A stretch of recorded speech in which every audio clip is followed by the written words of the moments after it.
The lies linking me with the disgraceful Jeffrey Epstein need to end today.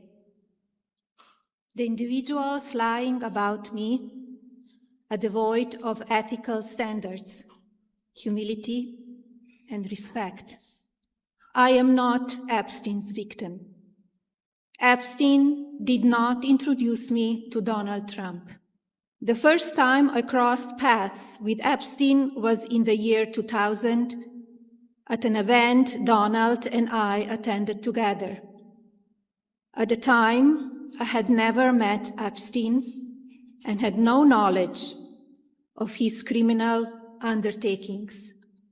I call on Congress to provide the women who have been victimized by Epstein with a public hearing specifically centered around the survivors. Give these victims their opportunity to testify under oath in front of Congress with the power of sworn testimony.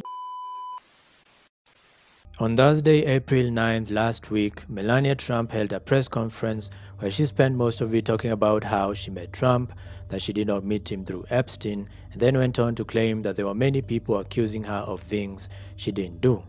This felt very random, and it made many start thinking that she was trying to get ahead of something. And now we know what that something is. Now we know why this shit show took place. As we all expected, Melania Trump is trying to get ahead of something. What exactly, we're not sure. But because she did this out of nowhere, now we have some ideas. Could it be that her friend of 20 years, Amanda Ungaro, is threatening to expose Melania and her husband about their past connections to Epstein and Ghislaine and all of their seedy history? See, Amanda was also a model when Melania was back in the 90s. They were actually under the same modeling company and became friends through this monster, Paolo Zampalli, who's not only littered throughout the Epstein files, but he's also been appointed by Trump as special representative for global partnerships. Paolo and Amanda share a 15-year-old son together, and during their contentious custody battle, someone tipped off ICE and had Amanda deported back to Brazil without her son. And one space you don't want to find yourself in is the one between a mother and her child. Because baby, Amanda's about to light it all on motherfucking fire. Yup, I'm here for it. See, because if Amanda shouldn't be allowed in this country anymore, some others shouldn't either. And this story was already out there for a bit, with Amanda tweeting on Flotus's public page for weeks and weeks now. But none of us really noticed till Melania felt the need to do this. And not only is her friendship with Epstein and Ghislaine and all that being questioned again and a spotlight being put on it, well, her citizenship is too. As it appears she was granted an EB-1 visa, which is only given to people with extraordinary achievements, like a Nobel Peace Prize or Pulitzer. And in the words of someone who's actually achieved quite a lot of success, all on her own, through hard work. Take it away, Jasmine Crockett. Last time I checked, the First Lady had none of those accolades under her belt. It doesn't take an Einstein to see that the math ain't mathin' here. Not everybody could marry Donald Trump, and I think that's quite an achievement. So I think she deserves credit for that. Nobody up here could have done it. You sure right, I couldn't do it. Me the fuck either, baby. I feel like this is what happened. Amanda calls Melania Trump, asking for her help, to maybe, help her find a way back into the country. And then Melania refuses. And because of this, Amanda threatens to expose her and her husband. And this leads to Melania being afraid of being, attacked online and ending up making this whole press conference. But a lot more goes into this. And I'm going to show you a video that explains more about it. And like usual, I'll have the link to the original video in the description if you wish to see the video without the reaction. Washington didn't know what to make of it. But within hours, a verified account on X bearing the name Amanda Ungaro fired back with a public threat, claiming 20 years of proximity to the First Lady and promising to, quote, expose everything she knows. You haven't heard of Amanda Ungaro, but she says she's been in the room for 20 years. She's Brazilian, a model, and she was pulled into the American dream the same way Melania was by the same man, Paolo Zampalli, modeling agent, Trump loyalist, the man credited with discovering Melania, bringing her to America and handing her quite literally to Donald Trump.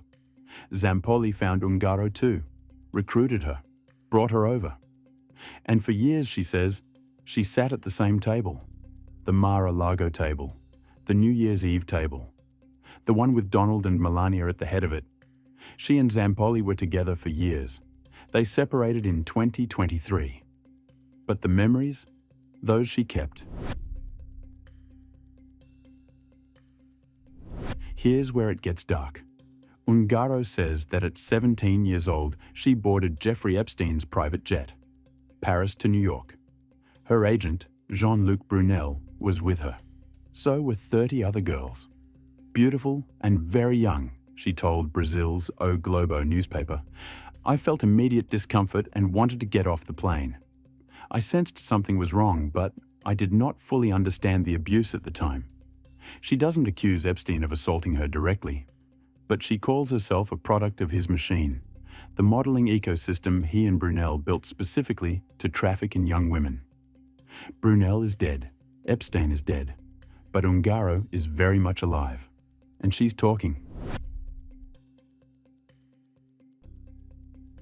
Fast forward to 2025. Ungaro is arrested in Miami. The charge? Running an alleged unlicensed cosmetic surgery clinic. Botox, procedures, no license. And just like that, she's not just a defendant. She's a detainee. ICE picks her up. She spends more than 3 months in immigration detention. In September 2025, she asks a judge to just deport her. Send me back to Brazil. I'm done. And that should have been the end of it. Then Melania opened her mouth. A verified account, blue tick, active since December 2025, somewhere in Latin America. The name, Amanda Ungaro. The target, the First Lady of the United States. The message, hello Melania, I was around you for 20 years. You knew I was inside ICE, and you know what hurts after all this time? I stayed close to your family, your mother, your father, at events, at everything else. Not because of you, because of them. So shut your mouth when speaking about me, because I will expose everything I know. No vague accusations, no attorney-drafted statement, no carefully worded press release. Just a woman, a name, and a threat. Nobody asked Melania Trump to hold that press conference. No formal accusation had been filed, no lawsuit, no congressional hearing, no subpoena. She walked up to that podium on her own. And a woman who says she spent 20 years inside that world, at those tables, at those parties, beside that family, watched it happen from somewhere in Latin America, and decided she had something to say. The question isn't whether Amanda Ungaro can prove what she knows. The question is, why did the First Lady of the United States feel the need to deny it first? That answer? We're still waiting for it.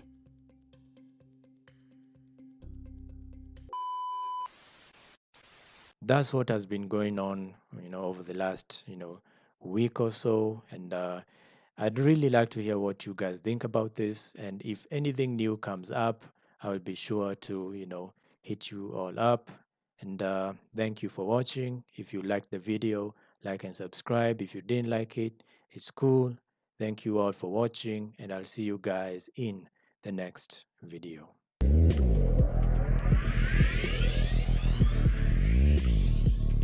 Kick.